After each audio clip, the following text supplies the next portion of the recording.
Well, I've come here today not to talk to you about spies or satellites or of running covert wars, nor of James Bond or Jack Ryan, nor even the real heroes and villains of American espionage and foreign spy agencies. Although I can tell you, you would be astonished at the tales I could tell you of presidents and kings, spies and warriors. But I've not come here to entertain you this morning, but to speak briefly to you about the world and the role you must play in it. I speak to you today as a leader from one generation, speaking to the leaders of the next, young leaders on whom much will depend. The theme of your jamboree is the heritage of the past is the vision of the future. An important part of that heritage of the past is the century just behind us, the 20th century, that opened 100 years ago with people full of optimism and bright hope that nations had become too civilized to make war on one another again. And yet their bright optimism was quenched by the bloodiest century in human history, the century of war. More than 300 million lives lost to war, revolution, and oppression. And now we find ourselves at the beginning of a new century, a new millennium. And we see a vision of the future, a world transformed. A world where at staggering cost in lives and treasure, through the sacrifices of your fathers and your grandfathers, and even some of your great-grandfathers, through a world war and a long and bitter Cold War, the totalitarianisms of Nazism and communism have at last been defeated. You will receive from us a world in which America is strong, free, prosperous, and at peace. The question is whether you can keep it.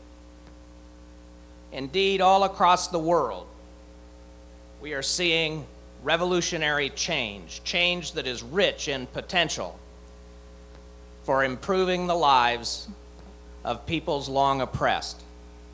And yet, with all the change and all the promise, the world that has emerged from the Cold War is more turbulent, more unpredictable, and in some respects more violent than the world we left behind us.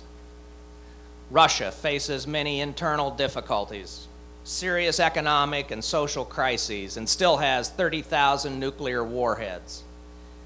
We see the proliferation of weapons of mass destruction, chemical, nuclear, and biological, some 24 nations assembling arsenals of awesome destructive capacity. We see continuing conflict and rearmament in the Middle East, starvation, anarchy, and genocide in Africa, a nuclear arms race between India and Pakistan, nuclear arms programs in North Korea and Iran and Iraq and elsewhere. We see growing linkages between international criminal syndicates dealing drugs on a global scale. From Oklahoma City to New York City, from Saudi Arabia to Tokyo, we see the face of terrorism. Not in the movies, not in television, not on video games, but in real life, with real people, innocent people being killed and maimed. At home and abroad, this is not the world we dreamed would follow the end of the Cold War. This was not our vision of the future. But there is another reality. For the first time in human history, democracy is on the march everywhere around the world. For the first time in human history, today's opportunities outweigh the dangers. Indeed, the heritage of the past is the vision of the future. But to realize this vision of the future, to fulfill the wonderful opportunities that lie before us, we Americans must abandon our long-held dream that we can put down the obligations, the responsibilities, the duties of leadership. In a world of revolutionary change, of unprecedented hope side by side with unprecedented turmoil and unpredictability, what can we say about the future? The future of our nation, and I believe the future of the world itself, will depend on the kind of people we Americans become. And that means the kind of people you scouts will become.